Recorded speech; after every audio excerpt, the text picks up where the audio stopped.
अगर आपको आज का एपिसोड पसंद आए तो द ब्लैंक पेज ऑफिशियल को सब्सक्राइब ज़रूर करिएगा और बेल आइकन को प्रेस करना मत भूलिएगा।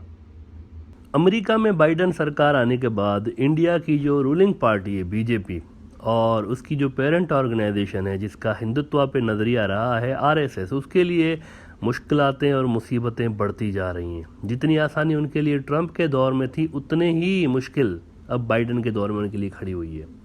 इस प्रोग्राम के जो रेगुलर व्यूअर्स हैं उनको याद होगा कि हमने कई बार ये बात की है कि आरएसएस और मोदी जो है ना, ये नई अमेरिकी इंतज़ामिया के लिए मिसफिट हैं।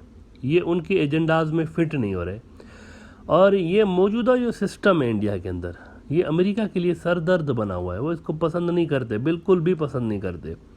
लेकिन चाइना की वजह से उनकी मजबूरी बनी हुई है कि इनसे ज़रा कांटेक्ट रखना और बात करना, ये उनकी मजबूरी बनी हुई है। और हमने ये भी बात की हुई थी कि हिंदुत्व वाले समझ नहीं रहे, वो इस बात को मिसरीड कर रहे हैं। उनके इंटेलेक्चुअल्स की जो सुई है वो 2001 पे 2002 पे गड़ी हुई है अभी तक। वो ये समझ रहे हैं कि दुनिया अब भी वैसी ही है, वैसे ही है जैसे पहले थी 2001 में बुश के दौर में, वैसी ही दुनिया है अब भी। लेकिन उनको ये समझना चाहिए कि अब दुनिया से सियासी तौर पर ये जो एक इस्लामोफोबिया के नाम की बीमारी फैलाई गई थी वॉर एंड टेरर के ड्रामे को बेचने के लिए, वेस्ट की जानिब से ये किया गया। अमेरिका और वेस्ट इसके पीछे थे। मीडिया से लेकर हर जगह बड़े बड़े लेक्चर, सेमिनार्स और टीवी प्रोग्राम्स और कई कई लंबे लंबे आर्टिकल्स हज़ारों की तादाद में रोज़ाना छपा करते थे। फिल्में बनती थी इस्लाम के ख़िलाफ़। ये इस्लामोफोबिया का हिस्सा था क्योंकि उस वक्त अमेरिका लड़ रहा था मुस्लिम मुल्कों में मुस्लिम ग्रुप्स के साथ। तो ये चीज़ें बनाना, नैरेटिव बिल्ड करना, अपने मुल्क के लोगों को, देखें ना, जंग के लिए बजट निकालना, लोगों को कन्विंस करना इतना आसान नहीं होता। यानी अमेरिकी अगर पैसे देते हैं तो सवाल भी पूछते हैं कि हमारे पैसे कहाँ जा रहे हैं, और फिर उनको जवाब देना पड़ता है, उनको कैसे कन्विंस किया जाए। लिहाजा ये जो चीज़ है ना कि ये देखिए हम जो पैसा लगा रहे हैं वो इन दुश्मन, उनको ख़राब करके दिखाना बड़ा ज़रूरी होता है ताकि लोगों में परसेप्शन क्रिएट की जाए, नैरेटिव को सेल करना आसान हो।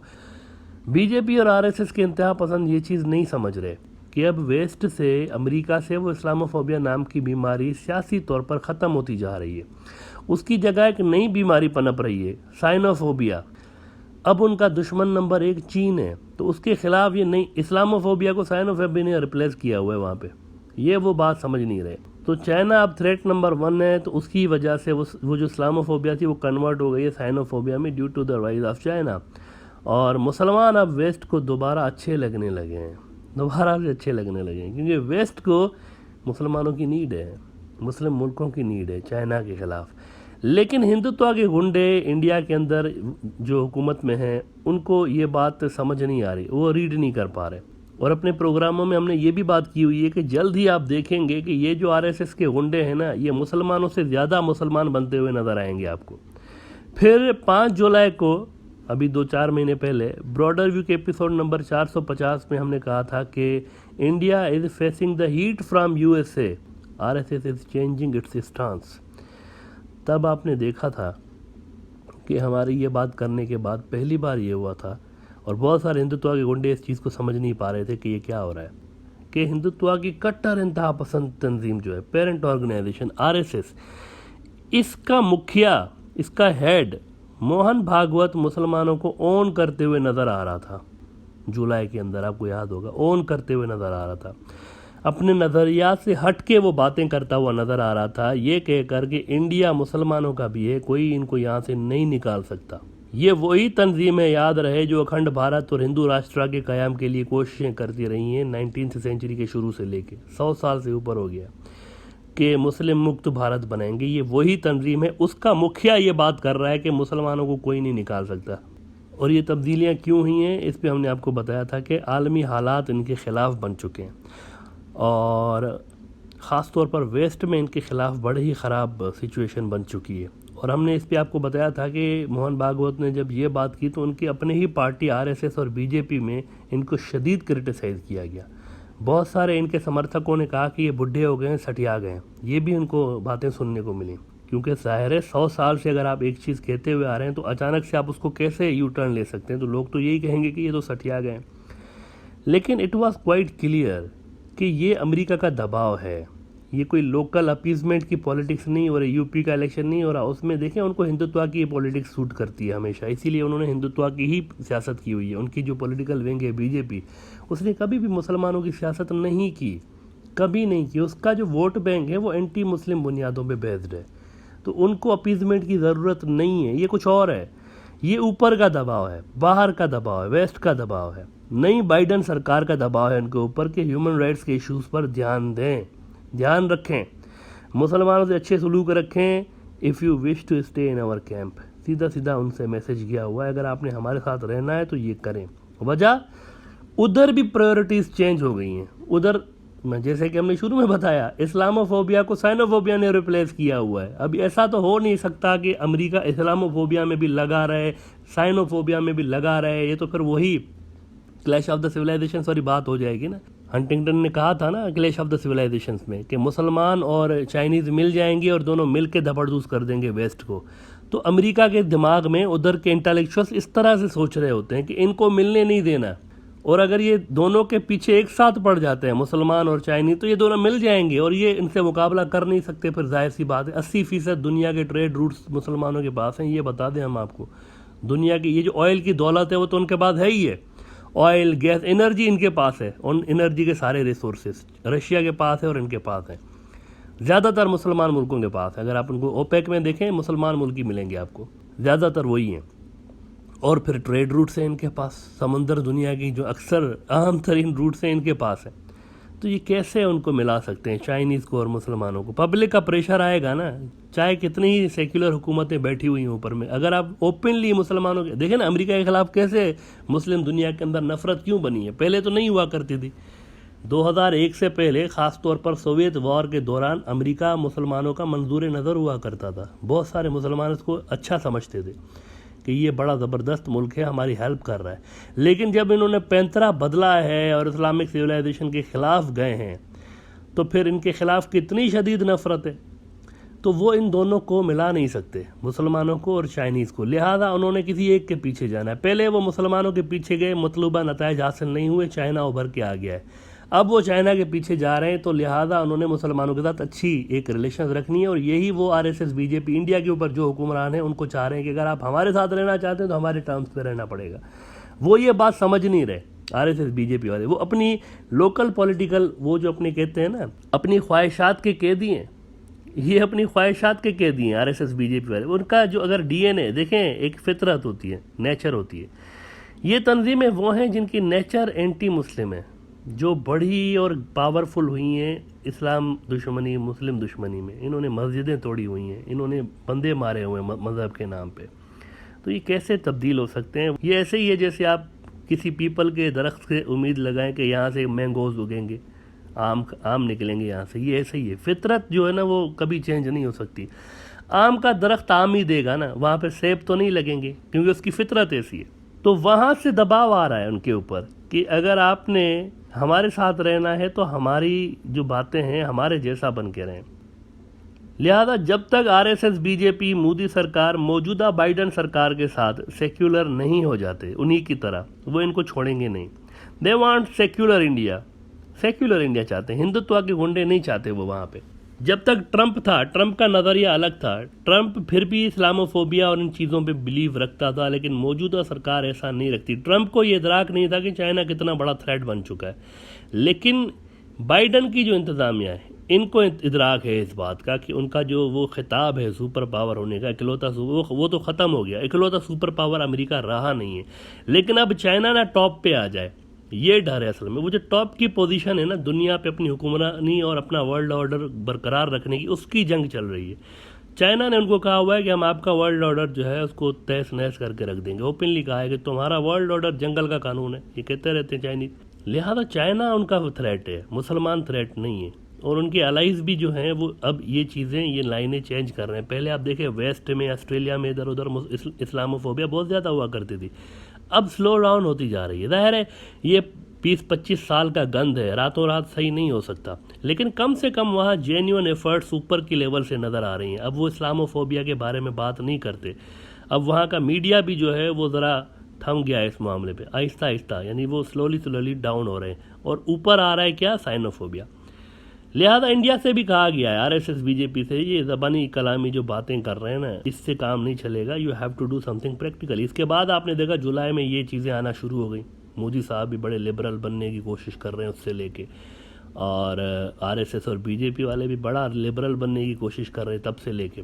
पहला बयान उन्होंने जुलाई में दिया, सबको हिला के रख दिया मोहन भागवत ने, क्या हो गया आरएसएस को, आरएसएस लिबरल बनती जा रही है। फिर उसके बाद आपने देखा कि जो पहला शॉक दिया है अमेरिका ने, जब उन्होंने बात नहीं मानी है इनकी, तो अमेरिका ने पहला शॉक बीजेपी सरकार को ये दिया कि दुनिया भर में जहाँ जहाँ इनके स्कैंडल्स फैले हुए हैं ना, उसमें से 2-4 को उठा के इनके सामने मतलब दुनिया के सामने लेकर आ गए। ब्राज़ील के अंदर आप देखें, बीजेपी के लोगों ने करप्शन की हुई थी वहाँ के लोकल्स के साथ मिलके। आउट ऑफ नोवेयर आलमी सतह पर ब्राज़ील में वैक्सीन्स का जो स्कैंडल है वो सामने आ गया। ब्राज़ील का जो मिनिस्टर था वो कल्टी हो गया। फिर आपने देखा कि फ्रांस के अंदर आउट ऑफ नोवेयर राफेल जहाज़ों की करप्शन केस के लिए एक कमेटी बनी और वो इसकी अभी तक इन्वेस्टिगेशन कर रही है। आउट ऑफ नोवेयर राफेल जहाज़ों में भी बड़ी बेपनाह करप्शन हुई, जिसको छुपाने के लिए महाबली राफेल जैसे प्रोग्राम किए गए। 24-24 घंटे लगातार राफेल की एडवर्टाइजिंग की गई, राफेल पे स्पेशल प्रोग्राम्स किए गए। राफेल अभी दुबई से चला है, अभी इंडिया आ रहा है, अभी पायलट खाना खा रहा है, अभी टॉयलेट गया हुआ है, अभी जो है वो लैंड हो रहा है, अभी लैंड हो गया, पायलट उतर रहा है। हर चीज़ ज़रा जो है ना आपको इन्फॉर्मेशन दी गई। क्यों? क्योंकि ये इंसानी फितरत है। कहते हैं you call someone loser and he will start behaving like a loser. आप लोगों को दिखाते रहे राफेल महाबली, तो लोगों के दिमाग में राफेल महाबली आएगा, पीछे जो करप्शन है वो भूल जाएंगे। बड़ा घपला हुआ राफेल में, उसको अचानक से वो केस खुल गया। कौन खुलवा रहा था? ये कैसे खुल रहे थे? फ्रांस तो इंडिया का इत्तेहादी है ना, कौन खुलवा रहा था? अमेरिका था पीछे। बीजेपी वालों की आर्म ट्विस्टिंग हो रही थी पहले, लेकिन तब भी काम नहीं बना, तब भी वही ज़्यादा होश नहीं है। उन्होंने कहा खैर है, हमारे मुल्क में हर जगह हम ही है, हर इदारे में पेनिट्रेट करके हमें कोई नहीं हिला सकता, चाहे कितने स्कैंडल आ जाएं। फिर आपने देखा क्वाड की बजाय अमेरिका ने ऑक्स बना दिया। अमेरिका ने क्वाड बना के इंडिया को सेंट्रल रोल दे दिया था, अपनी पैसिफिक कमांड का नाम बदल के इंडो पैसिफिक कर दिया था कि इंडिया लीड करेगा यहाँ पर इस रीजन में। लेकिन फिर देखें क्वाड को कल्टी कर दिया उन्होंने, उसकी जगह पर ऑक्स बना दिया, इंडिया को आउट कर दिया। ये बहुत बड़ा सदमा था कि इंडिया इररिलेवेंट हो गया मिलिटरली। ऑक्स में इंडिया नहीं है जो कि मिलिट्री अलायंस है, क्वाड मिलिट्री अलायंस नहीं है अभी भी। और अमेरिका की जो नियर फ्यूचर में जो पॉलिसीज है उसमें ऑक्स ही है मिलिट्री के हवाले से, इंडिया नहीं है। और उन्होंने सीधा बोल भी दिया कि इंडिया को नहीं लेंगे हम। अमेरिका की एंटी चाइना पॉलिसीज में इंडिया का कोई रोल नहीं है और इंडिया को उन्होंने अकेला छोड़ दिया है चाइना से लड़ने के लिए। वो कह रहे हैं आप खुद जाने, हम अपनी पॉलिसी अलग बनाएंगे, we don't need you. India समझ रहा था इनको हमारी ज़रूरत है, लेकिन उन्होंने ऑक्स बना के दिखा दिया कि वी डोंट नीड यू भाई, ऐसा मत सोचना। और अब मोदी जी के दौरा अमेरिका पे आप देखें, एक तो इतना फजूल किस्म का दौरा शायद ही किसी इंडियन प्रधानमंत्री का हो रहा हो। कोई वेलकम नहीं हुआ, कुछ भी नहीं हुआ है, बल्कि उनको ना सिर्फ ह्यूमन राइट्स के इश्यूज पर डांट पड़ी है, उनके वाइस प्रेसिडेंट ने अलग डांटा है, उनके प्रेसिडेंट बाइडेन ने अलग डांटा है, बल्कि एक शदीद दबाव उनके ऊपर डाला जा रहा है इस हवाले से। इस हद तक कि मोदी साहब ने तंग आकर, मोदी साहब फट पड़े हैं गुस्से में, कल फट पड़े हैं लिटरली, और दबे लफ्ज़ों में उन्होंने अमेरिका को जवाब भी दिया, अमेरिका को जवाब भी देने लगे ह्यूमन राइट्स पर। और जवाब किया दिया है, सीधा लड़ने का फैसला किया हुआ है अमेरिका से इस हवाले से। कल कह रहे हैं अमेरिका को कि कुछ लोगों को ह्यूमन राइट्स की सिलेक्टिव डेफिनेशन को छोड़ना पड़ेगा। कल मोदी साहब ने कहा है सिलेक्टिव डेफिनेशन को छोड़ना पड़ेगा, यानी बीजेपी सीधी नहीं होगी, अमेरिका खुद को बदले, हम नहीं बदलेंगे खुद को, हम ऐसे ही रहेंगे। ये सिलेक्टिव डेफिनेशन को छोड़ें और हमारे जुल्म को सपोर्ट करें ट्रंप की तरह। मोदी जी ने दबे लफ्ज़ों में अमेरिका को कहा है कि एक ही वाक़या किसी मुल्क के लिए ह्यूमन राइट्स की वायोलेशन बन जाता है और किसी दूसरे मुल्क के लिए ये वायोलेशन नहीं होता। तो इस तरह से असल में मुल्कों को तंग किया जा रहा होता है, लिहाजा ये बदलना पड़ेगा। ये मोदी साहब ने कल कहा। ये किसको सुना रहे थे? राहुल गांधी को तो नहीं सुना रहे थे ना, वो तो नहीं, किसको सुना रहे थे? अमेरिका को सुना रहे थे। अच्छा, ये यहाँ पर बयान दे रहे थे, लेकिन उधर बीजेपी ने अपनी पेरेंट ऑर्गेनाइजेशन आरएसएस से भी बयान दिलवाए, उनसे भी दुनिया को एक स्टेटमेंट दिलवाई है दुनिया के लिए। Now this is very interesting. इधर मोदी जी ह्यूमन राइट्स क्या हैं इसकी डेफिनेशन समझाते हुए नजर आए अमेरिका को, तो उधर उसी रोज उसी वक्त आरएसएस के चीफ मोहन भागवत एक और जलसे में खड़े होके ऐलान कर रहे थे कि आरएसएस दरअसल लिबरल जमात है। आरएसएस लिबरल, कल ऐलान किया है उन्होंने, मोहन भागवत ने दोबारा। जुलाई में उन्होंने एक बात की, उसको सेल नहीं कर पाए वेस्ट को और अमेरिका को। उन्होंने कहा कि नहीं, आप ऐसे हैं नहीं, आप बदलें। अब दोबारा उन्होंने अटैम्प्ट किए कल, और कल उन्होंने कहा है कि हिंदू मुस्लिम भाई भाई। फरमा रहे हैं कि ancestors of Hindus and Muslims are the same, we are all brothers living in the same country. ये आरएसएस का, ये कोई राहुल गांधी नहीं बोल रहा ये आरएसएस का चीफ बोल रहा है कि हिंदू मुस्लिम भाई भाई। अच्छा, वो भाई जिनको निकालने के लिए आरएसएस ने जो है ना वो सीए एनआरसी अपनी पॉलिटिकल विंग के जरिए लाए हुए हैं हिंदू राष्ट्र बनाने के लिए, उसके लिए नहीं नहीं नहीं नहीं निकालेंगे, यू आर आवर ब्रदर्स। बहुत से आरएसएस के गुंडे मोहन भागवत के ये लफ्ज सुनकर तो गश खा के गिर पड़े सदमे से। मोहन भागवत ने कहा कि देयर इज नो माइनॉरिटी और मेजॉरिटी भाई, we share the same civilization, Muslims are our brothers. का पता नहीं कोई 10 मरतबा उन्होंने कहा है कि ये तो हमारे भाई हैं, ये तो हमारे भाई हैं। अच्छा, उधर मोदी जी और मोहन भागवत की जो कल वाली तकरीर है ना, ये सुने ना अगर आपको यही लगेगा कि एक ही जगह बैठ के लिखी गई हैं, बिल्कुल एक ही जगह पर, और शायद लिखने वाला भी एक ही बंदा है। बहुत सिमिलैरिटीज़ हैं। बीजेपी और आरएसएस का मुश्तरका गालिबन इजलास हुआ है कहीं पे, इनकी कोई मुश्तरका मीटिंग हुई है, वहाँ पर ये फैसले हुए हैं ह्यूमन राइट्स के इश्यूज़ पर आलमी दबाव को नज़र में रखे, और ख़ास तौर पर जो बाइडन सरकार जो दबाव डाल रही है इसको काउंटर करने के लिए ये दोनों जमातें मिलकर उन्होंने फैसले किए हुए हैं कि हम दुनिया को बताएंगे कि भाई हम ऐसे नहीं है जैसे हमें बदनाम किया गया है। वो तारे ज़मीन पे वाला गाना, वो तारे ज़मीन पे फिल्म में गाना नहीं होता, क्या इतना बुरा हूँ मैं माँ, ये मोहन भागवत और मोदी साहब दुनिया को यही बता रहे हैं, वेस्ट को, क्या इतना बुरा हूँ मैं माँ, वो गाना गाते हुए नज़र आ रहे हैं। एनीवे, एक ही स्पीच राइटर है दोनों का, दोनों स्पीचेस में गांधी का जिक्र है दोनों में। क्यों याद कर रहे हैं गांधी को? क्योंकि अभी आप देखें, याद करें 2 हफ्ते पहले क्या हुआ है, बाइडन मोदी को गांधी याद दिला रहे थे ना, गांधी वाला इंडिया याद दिला रहे थे ना। कह रहे थे बाइडन के इंडिया को आज गांधी के अदम तशद्दुद वाले नज़रिए की सबसे ज़्यादा ज़रूरत है, पहले से ज़्यादा ज़रूरत है। ये बाइडन ने कहा हुआ है, अदम तशद्दुद। देखिए आप, अहिंसा जो का नज़रिया है गांधी का, उसकी बात कर रहे हैं कि कहीं कभी इतनी ज़रूरत नहीं पड़ी, अभी सबसे ज़्यादा ज़रूरत है। तो मोहन भागवत ने भी यू टर्न लेते हुए गांधी को हीरो बता दिया है, गांधी को हीरो बना दिया उन्होंने। आरएसएस जिन्होंने गांधी को कत्ल किया उसका चीफ बोल रहे तो हीरो था, और झूठ बोला है कि गांधी जी के कातिल गोडसे, इसका जो गुरु था सावरकर, उसके लिए झूठ बोल रहा है कि he used to respect Gandhi ji, respect Gandhi ji, ये झूठ बोला उन्होंने। और ये जो खत लिखे थे सावरकर ने, आरएसएस का फाउंडर, जिन खतों में अंग्रेज़ों को उन्होंने अपना मालिक और ख़ुद को नौकर कहा है, अपना उनको अंग्रेज़ों का, और ख़ुद को अंग्रेज़ों का वफ़ादार नौकर कह के उसने मुखातिब किया है ख़तों में कि मैं तो आपका लॉयल नौकर हूँ, नौकर। ये खतूत आप पढ़े तो सही।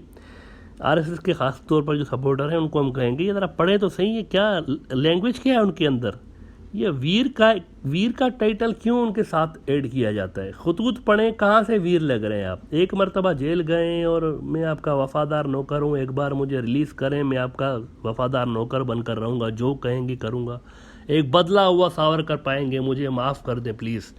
अब देखें तो सही क्या लिखा है।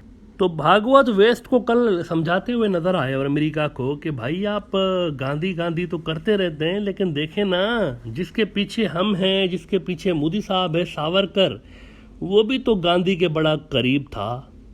और ये जो ज़िल्लत वाले ख़त लिखे हुए हैं उन्होंने बरतानिया को, ये भी तो गांधी साहब के कहने पे लिखे हुए हैं उसने अंग्रेज़ों को, which is utter nonsense by the way, utter nonsense.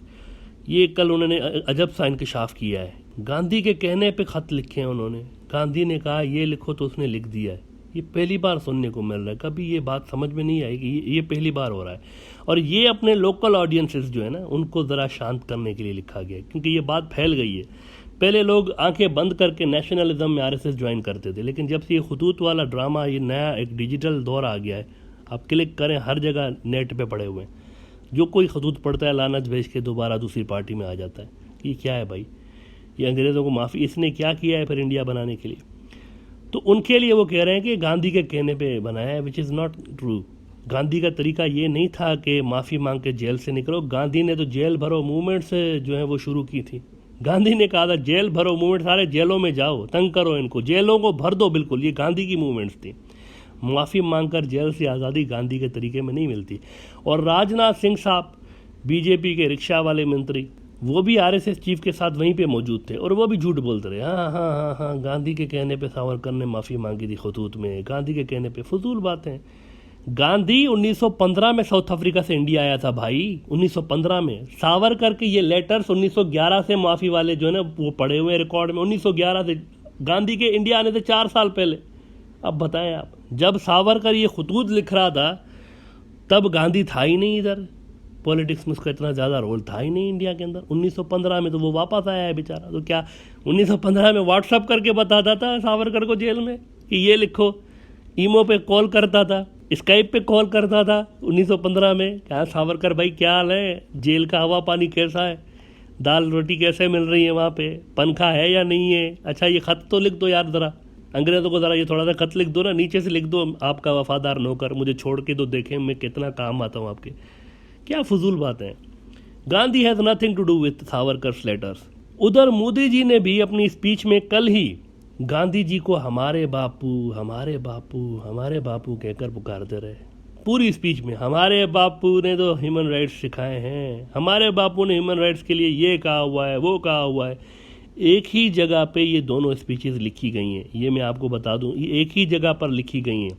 Mohan Bhagwat ने जो स्पीच की और जो मोदी साहब ने स्पीच की, एक ही जगह, एक ही राइटर है इसका, दोनों ने एक ही दिन की हुई हैं। और ये दोनों मैसेज दे रहे हैं वेस्ट को कि वो आरएसएस वाले और हम इतना खिलाफ नहीं है ह्यूमन राइट्स के, थोड़ा सा आपका और हमारा नज़रिया अलग है ह्यूमन राइट्स को देखने के लिए। हम गाँव के नाम पे बंदा मार देते हैं, ये हमारे लिए सही है ह्यूमन राइट्स में।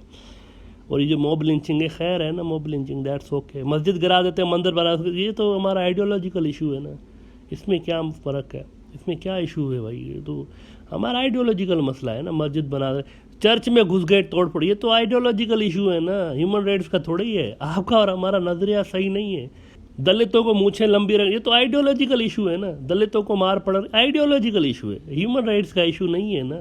अब ये कुछ इस तरह का तासुर दे रहे हैं। ये दोनों स्पीचें एक जगह लिखी गई हैं। अगेन हम आपको बता रहे हैं, वहाँ से टफ टाइम मिल रहा है। वाशिंगटन वाले बाबा की जानिब से बड़ा टफ टाइम मिल रहा है। अमेरिका से लिफ्ट नहीं मिल रही, लिफ्ट मिलना बंद हो गई है। अब प्रेशर आ रहा है। पहले एक दिन दोस्ती वाला माहौल था, दोस्ती वाला माहौल ख़त्म हो गया है। वो इनको बिल्कुल भी पसंद नहीं कर रहे, बल्कि अब वहाँ से इनको लिफ्ट मिलना बंद हो गई है, प्रेशर आ रहा है। आप देखें, इधर से लेक्चर सुनने के बाद जैसे ही मोदी साहब इंडिया आए हैं, इतना गुस्सा था उनको कि मोदी साहब के पार्टी के लोगों ने ही लखनपुर में इतना बड़ा कांड कर दिया ह्यूमन राइट्स की वायलेशन से। उधर वो सुन के आए, उधर ह्यूमन राइट्स की जो वायोलेशंस के हवाले से लेक्चर सुन के आए। इधर जैसे ही पहुंचे इंडिया मोदी साहब, तो उन्हीं के पार्टी के एक मिनिस्टर के बच्चे ने किसानों को गाड़ी के नीचे कुचल दिया। क्यों? वेस्ट को पैगाम दे रहे थे, वेस्ट को। They were showing America that look we will do what we want to do. आप जो कहेंगे वो हम नहीं मानेंगे, क्योंकि आपकी बातें जो हैं वो हमारे ब्रेड एंड बटर के ख़िलाफ़ हैं। हमारी जो सियासत है ना, आप उसके ख़िलाफ़ बातें कर रहे हैं। हमारी जो पूरी स्ट्रगल है, हमारी जो पूरी सियासत है, वो एंटी मुस्लिम वोट बैंक पर और इस तरह की चीज़ों पर बेस्ड है। आप उसको चेंज करने की बातें कर रहे हैं, विच वी कैन नॉट। लेकिन फिर अजब बात है कि न जाने क्या हुआ है कि बीजेपी यकायक, यानी मोदी साहब, बीजेपी के मुखिया और बीजेपी की पेरेंट ऑर्गेनाइजेशन आरएसएस के मुखिया, दोनों एक ही दिन एक ही इशू पे बात करते हुए कल नजर आए। अलबत्ता दोनों ने एक बड़ी गलती कर दी है, बड़ी गलती कर दी है दोनों ने। मोहन भागवत ने ये जो गलत बयानी करते रहे ना कि हम लिबरल हैं, हमारे लिए मुसलमान भाई हैं, हिंदू मुस्लिम भाई भाई, ये सारे जो भी इंडियन हैं हम एक हैं, हम तो बड़े नेक पारसा हैं, ये सब कह के आखिर में कह रहे हैं कि अखंड भारत तो बनाएंगे, अखंड भारत बनाएंगे, ऐसा होगा, अफ़गानिस्तान पाकिस्तान बांग्लादेश को हम दोबारा साथ मिलाएंगे, ये दुनिया के लिए अच्छा होगा, दुनिया के लिए अच्छा होगा। ये उन्होंने एक बात की कल। फिर ढाका को भी अपने साथ मिलाएंगे, काबुल को भी, इस्लामाबाद को भी, तीनों को अपने साथ मिला लेंगे। ये दुनिया चाहेगी ऐसा, दुनिया। ये कल उन्होंने बात करी, सारी स्पीच करके आखिर में ये कर, ये गलती है, ये गलती है। इस एक जुमले ने, चूँकि उन्होंने अपने जो उनके समर्थक हैं उनको खुश करने के लिए कहा, लेकिन इस एक जुमले ने उनकी वो पूरी स्पीच का जो असर है वो ज़ायल कर दिया, क्योंकि यही बुनियादी एक कॉन्फ्लिक्ट है।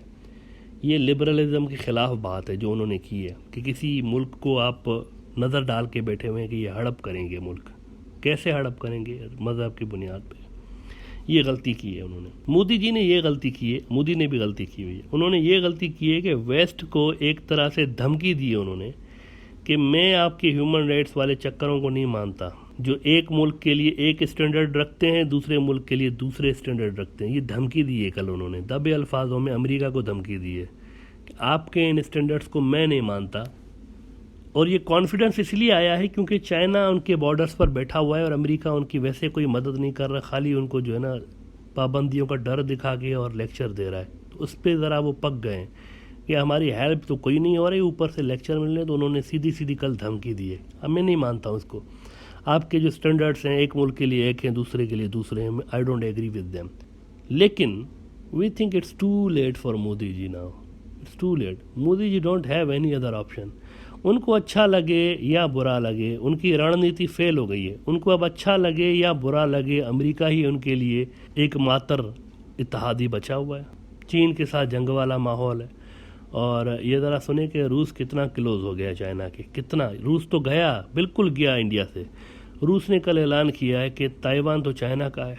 दोबारा से उन्होंने अनाउंस किया कि ताइवान तो चाइना का है।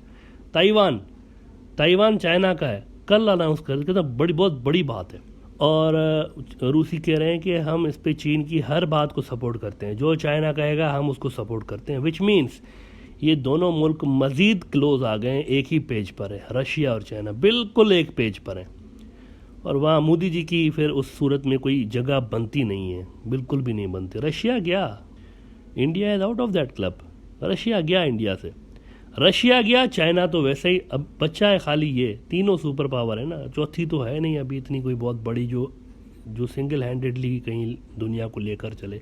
फ्रांस में नई नज़र जो गड़ी हुई है वो फ्रांस में है। नया जो एक उम्मीद की किरण फ्रांस को समझा जा रहा है हिंदुत्व गुंडों की जानिब से कि शायद फ्रांस, लेकिन फ्रांस में कैपेबिलिटीज़ नहीं है। France is not a super power. France में वो एक नहीं है कि फ्रांस जो है ना वो अपने दम पे कोई किसी बाहर के मुल्क के इंटरेस्ट को प्रोटेक्ट कर सके, जैसे रशिया करता है, जैसे चाइना करता है, जैसे अमेरिका करता है। फ्रांस में वो नहीं है। फ्रांस खुद मोहताज है अमेरिका का बहुत सारी जगहों पे। फ्रांस नहीं कर सकता। लेकिन ये जो हिंदुत्व के गुंडे हैं वो, उनकी नई नज़र फ्रांस पे है बहरहाल कि देखें अमेरिका भी गया तो फ्रांस को देखते हैं। वो अभी फ्रांस में ज़रा नंबर मारते हुए नज़र आएंगे आपको वहाँ पे अपनी डायल कर, क्योंकि फ्रांस और अमेरिका के ताल्लुकात ऑक्स बनने के बाद ख़राब हुए हैं। वो जो न्यूक्लियर सबमरीन डील कैंसिल हुई है फ्रांस की और ऑस्ट्रेलिया की, वो ऑक्स के चक्कर में कैंसिल हुई है। तो ये समझ रहे हैं कि शायद ये जो इनके बीच खटपट चल रही है इसमें हमारा रोल निकल आए, लेकिन ऐसा नहीं हो सकता। वो अगेन मिसरीड कर रहे हैं। फ्रांस में कैपेबिलिटी ही नहीं है। फ्रांस अगर चाहे भी तो इंडिया की हेल्प नहीं कर सकता उस लिहाज से। फ्रांस चाइना के अगेंस्ट आके खड़ा होगा, क्या बात कर रहे हैं, चाइना के against France? It is not possible, it is simply not possible. तो तीनों ब्लॉक्स में मोदी जी की जगह नहीं है। चाइना के ब्लॉक में नहीं है, रशिया के ब्लॉक में नहीं है, अब अमेरिका के साथ ये हो रहा है। लेकिन अगेन जैसे कि हमने कहा, अमेरिका इकलौता इत्तेहादी बचा हुआ है आखिरी। इसको ज़्यादा तंग करना बीजेपी आरएसएस इंडिया अफोर्ड नहीं कर सकते। There is very small margin of error for Modi and RSS. They have to change their policies. दुनिया बदल गई है, वो चाहें ना चाहें उनको लिबरल बनना पड़ेगा। नहीं तो हो सकता है कि वहाँ पर यूपी के इलेक्शन में भी शायद, आपने देखा रिसेंटली सारे इलेक्शंस आ रहे हैं, यूपी इलेक्शन भी शायद हार ना जाए। ये एक आशंका पैदा हो गई है। बीजेपी हार सकती है और बड़ी तारीखी शिकस्त हो सकती है वहाँ पर भी। और हो सकता है बीजेपी बहुत ज़्यादा मज़ीद कमज़ोर हो जाए आने वाले दिनों में। जिस तरीके से उन्होंने अमेरिका से पंगा लिया हुआ है, जो कि उनका इकलौता इत्तेहादी है, हो सकता है मज़ीद इनका पावर आपको कम होता हुआ नज़र आए।